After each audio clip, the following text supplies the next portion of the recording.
Welcome back to my channel. మనకి AI cargo logistic allied service company ఉంది కదా. So ఇందులో చాలా జాబ్స్ అనేది రిలీజ్ చేశారు. దీంట్లో కేవలం 12th క్లాస్ అంటే ఇంటర్ క్వాలిఫికేషన్ ఎవరికైతే ఉంటుందో ఆ 12th పాస్ అయినా మేల్ అయినా ఫీమేల్ అయినా ఎవరైనా సరే అప్లై అనేది చేసుకోవచ్చు. ఓన్లీ మేల్ ఓన్లీ ఫీమేల్ అంతా ఏం లేదండి. మేల్ అయినా ఫీమేల్ అయినా ప్రతి ఒక్కరు కూడా అప్లై చేసుకోవచ్చు. చాలా మంచి శాలరీ అనేది ప్రొవైడ్ చేస్తున్నారు. సో ఈ జాబ్ యొక్క డీటెయిల్స్ నేను ఈ వీడియోలో చెప్తాను. సో చివరి వరకు అనేది చూడండి. ఈ జాబ్ డీటెయిల్స్ అనేది చెప్తాను, చివరి వరకు అనేది చూడండి. మీకేమైనా డౌట్స్ ఉన్నా, ఏ టైప్ ఆఫ్ జాబ్స్ కావాలన్నా సరే కామెంట్ చేస్తే ఖచ్చితంగా నెక్స్ట్ వీడియో అనేది చేస్తాం. అలాగే మీ జిల్లా నేమ్ అనేది కామెంట్ చేయండి. సో ప్రతి జిల్లాలో కోర్ట్ జాబ్స్ ఒకటి అంటే కోర్టులో ఉండే క్లర్క్ జాబ్స్, మెడికల్ జాబ్స్, అలాగే కంపెనీస్లో ఉండే జాబ్స్ కూడా ఉంటుంటాయి. కాబట్టి మీ జిల్లా నేమ్ కామెంట్ చేస్తే ఆ జిల్లాల్లో ఉండే జాబ్స్ లిస్ట్ అనేది పెడతాము. సో ఇప్పుడైతే మనం వీడియోలోకి అయితే వెళ్ళిపోదాం. సో ఫస్ట్ ఇక్కడైతే చూసేయండి ఏమి ఇచ్చారు మనకి ఇక్కడ. First of all AI cargo logistic allied services company limited అని అయితే ఇచ్చారు కదా. అయితే ఇందులో మనకి ఎయిర్పోర్ట్ అథారిటీ ఆఫ్ ఇండియా ఉంది కదా. సో ఎయిర్పోర్ట్లో మనకి 12th ఇంటర్ మీద కొన్ని జాబ్స్ అనేది ఉంటాయి. సో అవేంటో ఇప్పుడైతే తెలుసుకుందాం. సో ఫస్ట్ ఆఫ్ ఆల్ వచ్చేసరికి ఏంటంటే ఇక్కడ engagement of personal at AI cargo logistic and allied services company limited as assistant security 3 years term engagement contract అనేది ఇచ్చారు. సో ఇక్కడ అసిస్టెంట్ సెక్యూరిటీ ఉంటారు కదా. ఈ అసిస్టెంట్ సెక్యూరిటీ జాబ్స్ అనేది అంటే ఎయిర్పోర్ట్లో అసిస్టెంట్ సెక్యూరిటీ జాబ్స్ అనేది ఉంటాయి. సో ఇవైతే రిలీజ్ చేశారు. అవి ఎక్కడెక్కడ, అవి అన్ని జిల్లాల్లో లేవు, కొన్ని జిల్లాల్లో మాత్రమే ఇచ్చారు. సో అవి ఎక్కడ మనకి ఎక్కడెక్కడంటే సో ఫస్ట్ చూడండి మనకి పాట్నా, విజయవాడ, వాడారా, పోర్ట్ బ్లేర్, గోవా, చెన్నై. సో ఇవి ఇలా అయితే ఇచ్చారు. అంటే ఆయా ఎయిర్పోర్ట్లో ఎన్నెన్ని వేకెన్సీస్ ఉన్నాయి 23. మనకి విజయవాడ అంటే మనకి ఆంధ్రప్రదేశ్ వస్తుంది. సో ఆంధ్రప్రదేశ్లో ఈ విజయవాడ ఇది డిస్ట్రిక్ట్ అంటే ఎన్టీఆర్ డిస్ట్రిక్ట్ తెలుసు కదా. సో ఎన్టీఆర్ డిస్ట్రిక్ట్ అప్లై చేసుకోవచ్చు. ఎన్ని ఉన్నాయంటే టోటల్ మనకి 24 వేకెన్సీస్ అయితే ఉన్నాయి.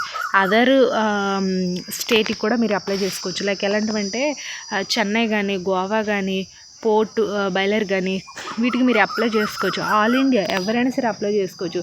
ఓన్లీ ఈ స్టేట్ వాళ్ళే మాత్రమే అప్లై చేయాలని లేదండి. ప్రతి ఏ స్టేట్ అయినా సరే అప్లై అనేది చేసుకోవచ్చు.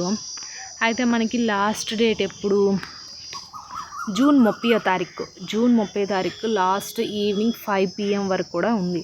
సో ఈ జూన్ 30వ తారీఖు లాస్ట్ 5 PM వరకు కూడా మీరు అప్లై అనేది చేసుకోవచ్చు. అలాగే ఇంకా ఏమి ఇచ్చారంటే ఇక్కడ చూడండి, ఎలిజిబిలిటీ క్రైటీరియా పోస్ట్ అసిస్టెంట్ జాబ్స్కి. First of all post assistant security జాబ్స్కి ఏంటంటే qualification 12th from any recognized board university. So 12th any board అని ఎనీ యూనివర్సిటీ అయినా సరే మీకు 12th క్లాస్ అనేది పాస్ అయితే ఉండాలి. సో అది అయితే ఇందులో మినిమము 60% ఉండాలి. ఎవరికి, ఓబీసీ వాళ్ళకి, జనరల్ వాళ్ళకి, వీళ్ళందరికీ కూడా 60% ఉండాలి. మిగతా ఉంటారు కదా జనరల్ అండ్ వీళ్ళు ఉంటారు కదా SC ST వాళ్ళకి 55% అనేది ఉండాలి. సో 55% అనేది SC ST వాళ్ళకి సరిపోతుంది.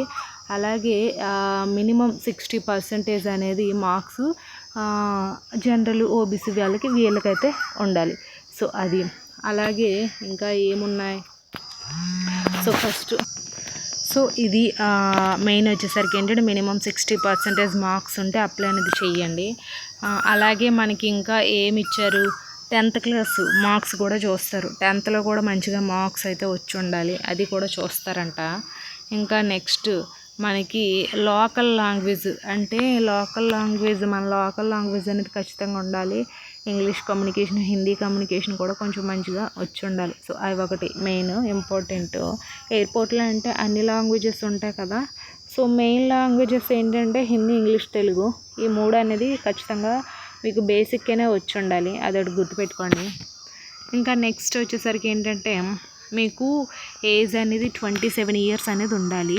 అలాగే దానికి age relaxations 5 years, 3 years, 10 years add చేసుకోవాలి. ఉంటారు కదా 5 years అనేది SC ST వాళ్ళకి, 3 years ఓబీసీ వాళ్ళకి, 10 years PW క్యాండిడేట్స్ వీళ్ళకి. సో ఇది ఏజ్ రిలాక్సేషన్స్ ఇచ్చారు. అలాగే ఇంపార్టెంట్ డీటెయిల్స్కి వచ్చేసరికి ఏంటంటే ఇవి ఫీ ఎస్సీ ఎస్టీ వాళ్ళకి ఉమెన్స్కి జస్ట్ 100 రూపీస్కే ఇచ్చారు ఫీ పేమెంటు. మిగతా general OBC category male candidates ఉంటారు కదా, అంటే జనరల్లో మేల్ క్యాండిడేట్స్కి వాళ్ళకి 500 అయితే ఇచ్చారు. సో అదొకటి ఫీ అనేది. అండ్ నెక్స్ట్ ఇంపార్టెంట్ డేట్స్కి వచ్చేసరికి opening date of online application ఎప్పుడు ఇచ్చారు ఇక్కడ చూడండి,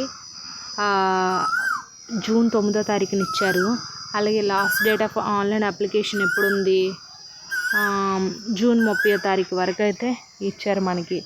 సో ఈలోపు ఎప్పుడైనా సరే జూన్ 9 నుంచి జూన్ 30 వరకు మీరు అప్లై అనేది చేసుకోవచ్చు ఆన్లైన్లో రిజిస్ట్రేషన్స్ అన్నీ కూడాను.